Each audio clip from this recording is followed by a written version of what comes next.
Sorry, had emergency phone call. We're right back. This is part 2 of part 19 and 3/4. So this is like almost 20 Well, now. back what I was saying is this guy took off right across the street. So I called my boss.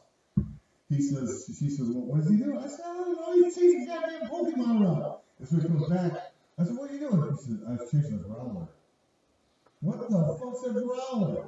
You know, and I can bless. Okay, that's it. So now he's in the car. We're driving out. We're way out in the country, right? Well, Kids. I told him to do my paperwork, and he says, man, you watch Wild Hogs? I said, yeah, I watched Wild Hogs many times. He says, you remember when you go slap a bull in the ass? I said, yeah. I'm going to slap this big bull in the ass and kick him in the nuts. I said, no, you're not. He gets out of the car. He runs up to this bull and he slaps this bull in the ass as hard as he could. And this bull turns around. And I thought this bull was going to kill him. It chased him all the way back. All the way back. He dove through this fence. This bull hits us like this wooden fence I was coming through. He jumped in the car. I said, what the hell is your problem? Well, I get back to the senior center. And one of the old guys who worked there, he retired in California. I told him, he says, are you a stupid ass motherfucker? You don't slap a bull in the ass. He says, you're lucky that bull got you. He said, he could gore you to death. He said, man. He said, what's wrong with you, man? Well, what's wrong? I said, yeah, it's just a goddamn growler earlier, too. What's a growler? He says, Pokemon. He says, man, I'll tell you what, he says, I'm in charge out here, and he's in charge of you. He says, you know what I think you need to do? I think you need to go home for a day and go chase your growler around and go watch some Wild Hogs, he said. You know, he says, come back tomorrow. So they came back tomorrow and talked to the boss there. Yeah. He talked to her. Did he get the job still? Yeah, he still got the job, but they put him inside. That'll save him. Well, one of the old ladies there says, she says, hey man, she says, is that guy thief? I don't know if he's not. She says, man, that $20 on the person is gone. And I said, what? She says, yeah. No way. Yeah, she told the other guy, she told the boss that, well, little sister, I couldn't miss him. She said I'm going to be going out to the other Shirley one out there. I get out to the Shirley Center, and they had money out there. I just had one, I took the mail folder. Right. And I was leaving there and shit, and I get a call. She says, hey, I need you guys back here right now. He says, okay. No, I need you back here now. What tell us? We get back to some calls. Me and our sisters, we had that money. What are you talking about money? She said, well, it was $80 to them that they had on the table. I said, me and Karen in the office, I got photos from Paul standing out there. Was he? She said, okay. Well, that's what we did. Beginning next week, I left a $10 bill. She said, you $10, I left in the car. And he says, I locked the car up, and he's coming back, and he said, oh, by the way, I left my vape in the car. I need to go out and get it. Vape? I didn't know fucking vape, you know what I mean? I gave him the keys, took out, come back, and me and the boss walked back out, so we had a picture of it. That money was gone. So was he fired after that? Oh, yeah, they fired him. They said, well, I don't know, so when you get in the proof, said, well, look, here's $10 here, that was there. You went out there this time, and you don't even take a picture's timestamp. And we went back out there, and the money was gone. And she videoed me opening my car door up, okay, come around, open the other car door, and out the console, and there was no money there. Yeah. Yeah, and but to rip off old folks. Old folks like that, yeah, that's just wrong. People, learn how to be real. Learn how to be fair. You don't have to be religious. Hey, look, it said 420 a minute ago. Oh, wow, man, we should sell 420 yesterday. Oh, yeah. No, 2 days ago. We got, we celebrate it every day. What happened? Spoke to me 420, this is what happened. No, they're 1120s. Jay was saying the other day, says, Toby called says something about the graduation, he's messing with a date. I said, yeah, we was in the green room at the time. I said, we was probably smoking a little bit too much green, he got the date wrong. But it works out. It should have been a Saturday, but I'm glad it's a Friday. Yeah. You know, it's a good. But back to the party. they're not the same. These kids are like, what are we going to do? We don't really want to. They didn't really want to have a party. We had to convince them to have a frickin' party. We would any reason. Oh my God, you got your out of your cast. Let's throw a party. Oh, your parents are out of town. Let's throw a party. Oh man, But my parents were out of town. Man, that would be all kinds of. They came home one day.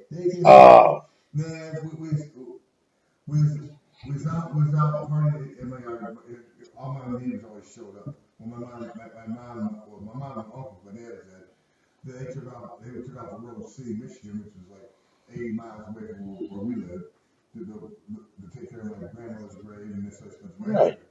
But we had a party. Well, they were supposed to spend the night there. Well, when my uncle Bill pulled the driveway, he says, "Oh my God, there was two girls with no shirts and jumping up and down this trampoline." So first thing he does, he puts his hand over my mom's eyes. He backs all the way out of the driveway. He says, "Stay here. You come walking up there." And all of a sudden, one of the house, he said, "Who the hell are you?" He said, "Who the hell are you?"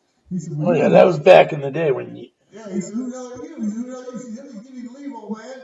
He said, "This is my house. You need to leave." And here comes my mom. "What the heck? Oh God, where's James at?"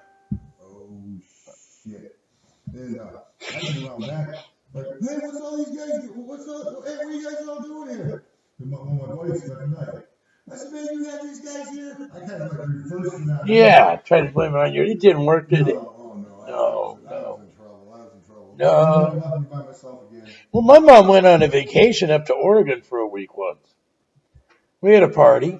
I had a wrecked '68 Cuda with a built 340 and a built tranny, and it was built. I totaled it right after it was painted, heading into school to get it Dynatuned.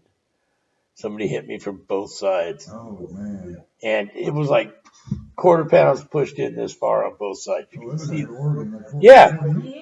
So it was sitting in the driveway, and my mom had just bought a new Volare. Oh, Larry. Yeah, 6-cylinder. Okay, that's a pretty nice car. No, we got done with it. Was yours a stick shift? No, it was an automatic. I had a stick shift. We put that motor and that tranny in her car. Oh, did you really? She came home and I picked her up from the airport and her car was going. Oh, I got in trouble. So yeah, we partied. We did some stupid things, but it was fun. And it was 99% of the time it wasn't malicious. No. We were not malicious. We were having fun. But back to our kids, they didn't know about a party. They really didn't even know how to throw a party. We were in kind of shock that, oh yeah, we were gonna have a party. What are you guys gonna do? I don't know. Still on our phones over the corner. What So- are you party for? Listen here. So we got me, Jim, Sandy, Mina, Jamie, Mm-hmm. all working on this stuff for them. You know, and they're gonna come the day before and decorate. And we're all making this big thing of them graduating. And when we were young and when we graduated and did all this stuff, it was a big thing. And then to them, it's like, yeah. So? I mean, you want people to come. I remember I didn't graduate, but I remember like my sisters and brothers, they get graduation parties. They come out with hundreds of bucks. Yeah, I didn't graduate either. Yeah, we're losers. It was because our dads died on us. Yeah, my dad died. Yeah, about a year difference. And that's why we became I didn't losers. work. I worked too. My first job, I was 15 and a half, and I worked in a transmission shop, R&R trannies. My cousin Sherman got me a job at the Haleburg, and I started with the Haleburg. Well, then I got all my buddies a job there. My one buddy Jeff, another buddy Jeff, and all the jobs. Well, everybody wanted to believe me, but my one buddy Jeff stayed. He wound up running all the. There was like 8 or 10 Haleburgs, and he wound up running all of them. Oh, yeah. Yeah, he made it big, but I got all in there. Well, at the Haleburg, you know, I just stayed working. I worked for like Shoe and Bolts. It was a shipping company for Pepsi. When I dropped out, I had to work. And at that point, I went to car washes. I worked at car washes. I had a blast. I made good money and tips. And I got to drive different cars, and that's kind of, I was always a car kid. Just like the other day, I put in for free tickets to Indianapolis from Penske. 500 words. Why do you think you should go? Well, I said, first of all, my family, when I grew up, Indy 500 was a big day in our house. It was like Super Bowl. There'd be the family. There'd be food. We'd all be sitting there watching it. AJ Foy, Al Unser, Mario Andretti. Right. I had posters. I heard it a long time. I had posters of them in my room, and I put that down, and I said, yeah. Plus, it's on my bucket list, and I don't have much time on my bucket list left to get it done. So I used that, and I put in for it. And I figured if I'm going to Indianapolis, you're going with me. I can do that. I don't think Mina would enjoy that. That'd be badass. There's tickets, everything. Somebody here? Our producer's here. Hello there. What's happening, man? I bet he's got some food with him today. Does he? What do you got with you today? I just brought the soups. Hey, I got Okay. a big old box of oranges for you out there. Yeah. Well, we're going to call this 19 and how many pieces? 19 and 3/4, maybe. It was good. We're going to put both of them up, and then it goes A to B. We'll call it A and B. If we do it B and A, they won't understand it. So we'll do it A and B. Sounds like B or DNA. That's what I feel like. We didn't even get close to where we wanted to go today on any of the subjects, but this time and the other time, we got plenty of time on here. Peace. We love you. And next episode is going to be 21, because we'll consider this 20, 19, and 20. Yeah. Peace. 21. See you later.